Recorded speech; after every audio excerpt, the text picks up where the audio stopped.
You know the feeling. It's a bone-deep tiredness that a full 8 hours of sleep doesn't even touch. A total depletion of your mental battery that seems to follow you into the weekend. On paper, you have it all together. You have the titles, the managed calendar, and a reputation of a high-functioning go-getter who never drops the ball. But on the inside, there is a constant, quiet hum of panic. You might blame the late nights or the endless emails, but the math doesn't add up. Plenty of people work long hours without feeling this hollowed out. The workload itself is not the source of this depletion. This specific tiredness is the result of the constant silent energy required to maintain that image. You are burning your primary mental resources, trying to bridge the gap between how you feel and how you need to appear. Psychologists call this character the false self. It is a mask meticulously designed to appear successful, endlessly accommodating, and perfectly acceptable to everyone around you. Maintaining this mask requires what we can call competence theater.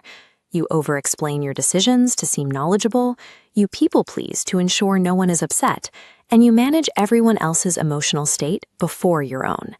This chart shows the hidden cognitive cost of that performance. On the left is the natural energy an authentic life requires. On the right is your brain running the false self.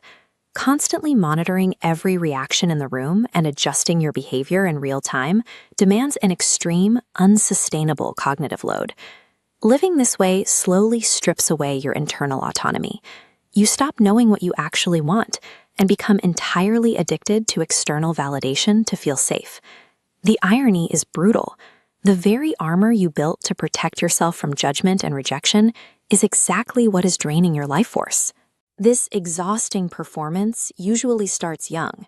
If you grew up in an environment where love, safety, or basic protection felt entirely conditional on being excellent or invisible, your brain learned a very specific lesson. Therapist Annie Wright developed a clinical framework for this called achievement as survival. It completely separates your relentless drive from any genuine passion or intrinsic ambition. Looking at this flowchart of the nervous system, we can see exactly how this operates.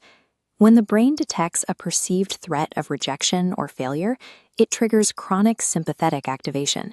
This is the classic flight trauma response, but instead of running into the woods, the panic is channeled directly into socially rewarded productivity. Notice what happens when you finally hit a goal.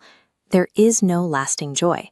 You get a temporary drop in threat, a brief surge of relief, before the system immediately restarts and frantically seeks the next target. This is also why taking a vacation or simply sitting still on a Sunday afternoon fills you with dread. If you remove the productivity that regulates your anxiety, your nervous system registers the rest as immediate physical danger. That relentless drive is survival terror wearing the clothes of success. It mimics ambition, but the fuel it runs on is fear. The corporate world knows exactly how to spot this specific nervous system.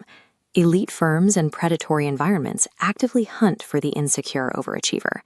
Sociologists refer to this dynamic as illusio, a systemic illusion that captures incredibly smart, capable people and locks them into a relentless, unwinnable game of overwork, convincing them the sacrifice is their own choice. Because your safety relies on proving your worth, your behavior becomes dangerously predictable. Others quickly learn exactly which buttons trigger your desperate need to be seen as competent. Manipulators and toxic managers weaponize this predictability.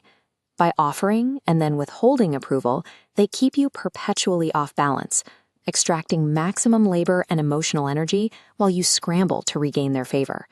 Your desperate need to finally feel like you are enough is the exact vulnerability that makes you the perfect, controllable target for exploitation. Escaping this cycle requires a process psychologists call individuation. This is the deliberate dismantling, the death, really, of the false self to uncover who you actually are.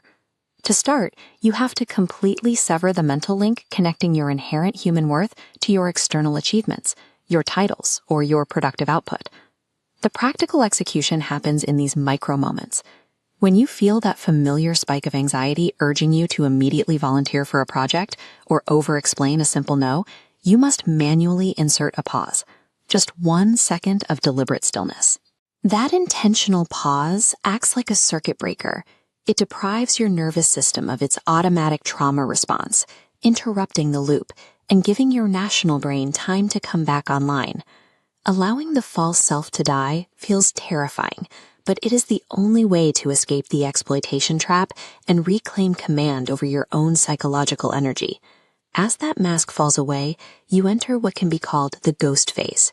This is a period of strategic withdrawal where you completely stop performing for an audience. You learn to sit in silence.